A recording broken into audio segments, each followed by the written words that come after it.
If you or someone you know is battling with any sexual trauma or intimacy issues, first of all, twinning. My therapist recommended this intimacy exercise that I think me and my partner are going to continue doing because it definitely helped, especially in the moment. Since me and him have been together, there's been a lot of sexual trauma and intimacy issues that have been uncovered that I didn't really realize I had. Because I'm in a very healthy and safe relationship, my body feels comfortable and safe enough to resurface these things. Which, wonderful. We love to grow and heal, but also healing hurts. And unfortunately, these things kind of just come with being socialized as a woman. So this is what my therapist recommended. So essentially, you're both supposed to be nude. You don't have to be. Me and my partner worked up to that. We're very comfortable being naked around each other and don't necessarily feel like if one of us is naked or both of us is naked, that means something needs to progress. So we still worked up to it, but it's still not necessarily out of the ordinary for us. It's also can be silent, but we chose to have some soft music in the background, but that's all up to you and your partner. So essentially, you're facing each other, and this exercise goes one at a time. One person is going to take their time with just physically touching, caressing, feeling their partner's body. Doesn't really matter how.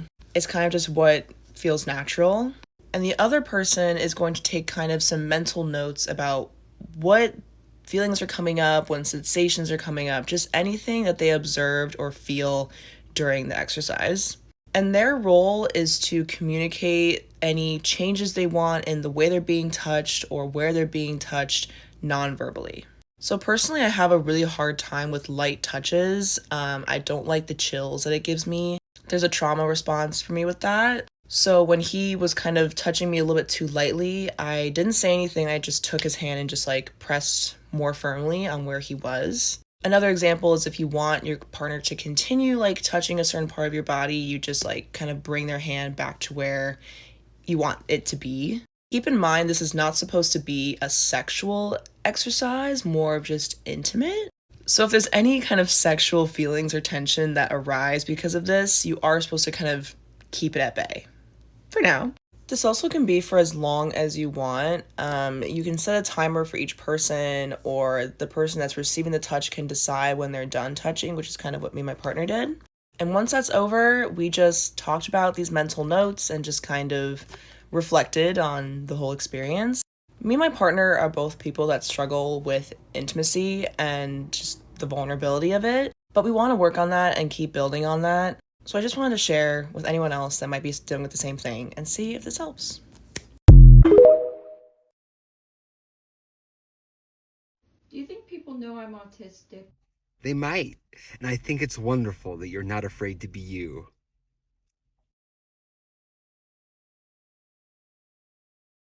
Neurodivergent people, what's the most annoying, innocuous thing that neurotypical people say to you? You just need to manage your time better. Have you tried using planners? I have a mountain of empty planners and notebooks that would dwarf all of your accomplishments. Listen to me. Come closer. If writing something down on a scrap of paper fixed my problem, do you think for a second I would still have that problem? How am I going to remember to write something in the planner, A planner? Ha! Do not heap your half-baked solutions and flawed logic upon me, sir. Now, if you need me, I shall be in the kitchen rearranging the forks, because someone took it upon themselves to put the short forks and the long forks in the same section of the silverware divider. What's that, dear? No, of course not. The laundry is in the same place it was when you asked me 3 days ago. Sitting in the washing machine gathering mildew.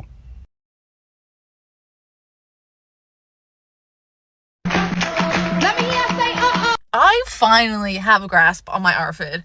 Finally. Not a full figured it out, but I'm pretty freaking got a good grasp on her. So I thought I'd share some of the tips because oh my god, there's not a lot out there and it's just fucking awful to not be able to eat solid foods. So here's what's working.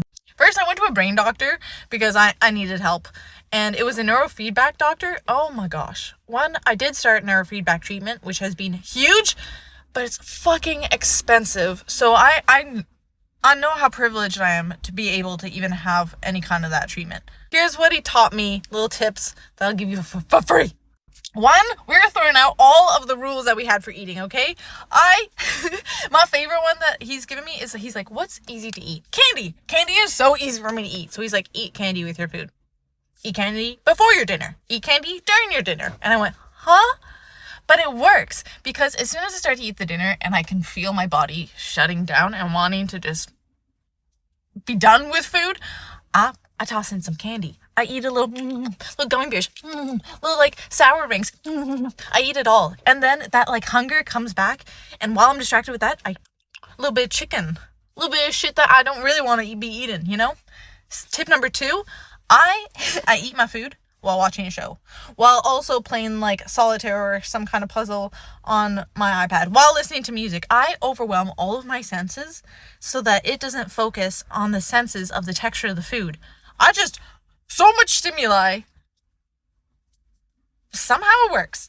The third is walking around while I eat. Like, I used to not do this. Well, one, I grew up with a lot of food rules and table rules, and we're throwing them all out. But one of my favorites has been to move around while I eat. Even if all my friends are sitting at the table, as soon as I feel like it's going to be a hard time eating, I get up. I walk around. I do my fun little spins. I put some in my mouth, and then I do a few spins. But with all of it, it's really just lowering my stress when it comes to food, which is so hard to do because as soon as food starts to become difficult, stress adds on, right?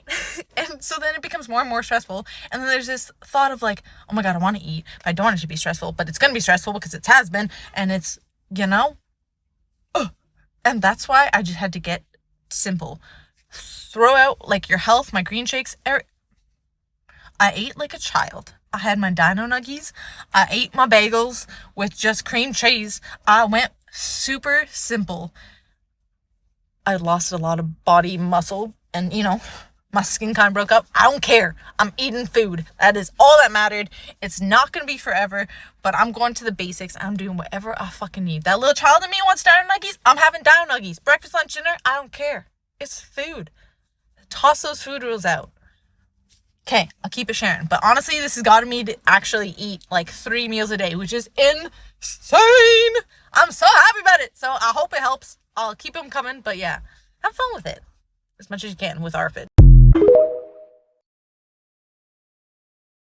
Okay, so then in Batman and the Robin... Look at me in the eye when you're talking to me. Okay, so Batman and Robin... No, look at me in both of my eyes. Like that? No, like, look at both of my eyes, same... please. Okay, so then Batman and Robin... No, look at them at the exact same time. Like... Oh, no. Please stop. You say that when people say it's better, it's a lie. Did it get better for me? It did, actually! It did get better. I'm on testosterone now, and it's awesome! And I'm doing good. The craziness moving out and in again. Autism is on my unmedicated down in dark shit. How I move in pursuit of her happiness.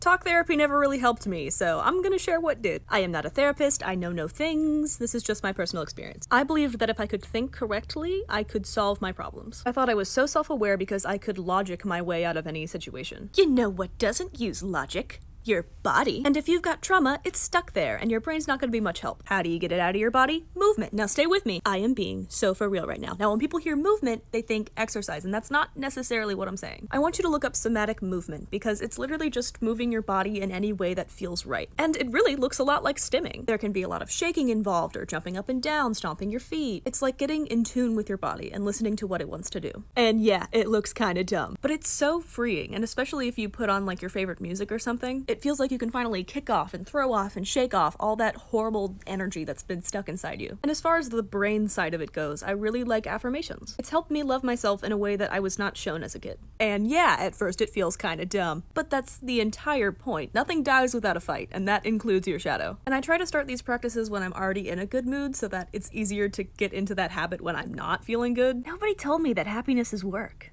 So what are you gonna do about it?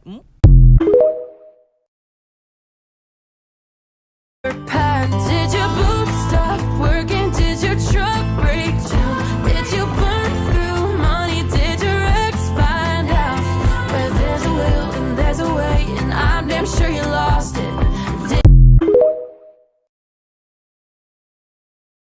Some of us, I don't want to name names, make pretty bad throat noises when they drink. And it makes me think that the throat is me? No. Is it me? It's not Travis. I think one of the absolute worst parts of being chronically ill is that everybody expects you to not be fucking crazy. Hi, I'm Kat and I get cluster headaches. And if you don't know what cluster headaches are, they are ranked as a 10 out of 10 pain. It's worse than getting shot. Which sounds ridiculous, right? It sounds ridiculous, but it's worse than getting shot.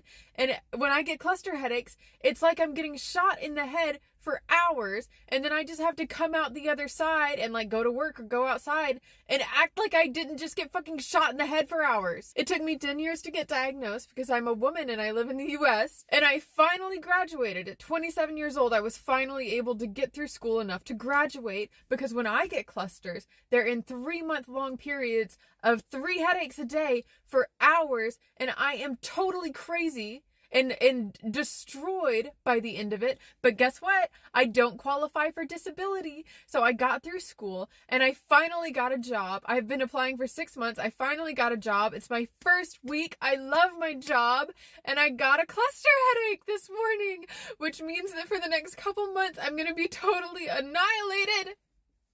And there's nothing I can do about it, because the one medication that really works that well is what I'm on, and it doesn't work forever. And I thought at least I would get a couple years, but I got 2 years. And now, like, what am I supposed to do? What am I supposed to do? It's fine, right? It's fine. I love the United States of America. Our healthcare system is so great. My neurologist, I can't even book an appointment with him for 3 months. Thank God for thank you. Thank you. You are not in danger. You are not going into battle. You are crocheting. If you went through childhood trauma, here is something you do. You tell everyone how bad your memory is and that you can't even remember what you had for food yesterday, but you memorize song lyrics almost instantly and remember phone numbers straight away. Is it because when you were a child you had to memorize the small details so you never did wrong by your parents, so you were always a good child? Or do you remember song lyrics so quickly because at one point in your life all you had was music?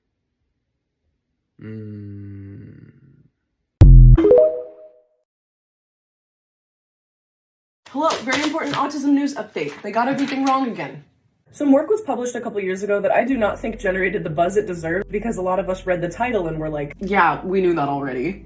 The research goes into detail about body language and pragmatic language, but this is the juicy part. One study found that autistic people were less inclined towards direct social-based conversation and more likely to go for object-based conversation. What this means is that something a neurotypical person might do as a bid for social connection, hey, nice to meet you, how are you? Might feel a little off-putting to us. But ask us if the extra 13 minutes of footage is worth watching the extended edition of The Hobbit, and we might come out of our show. Or maybe let you into ours. This is huge. This says that the social deficiency we've been labeled with for so long is actually just autistic people, a statistical minority, being tasked with 100% of the burden of assimilation through mastering cross-cultural communication.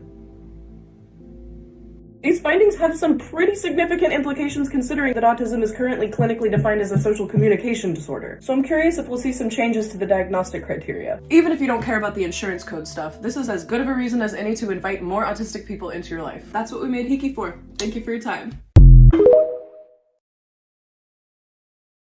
Yeah, you got some silverware, but really, are you eating though? Are you eating though? Nigga, are you eating though?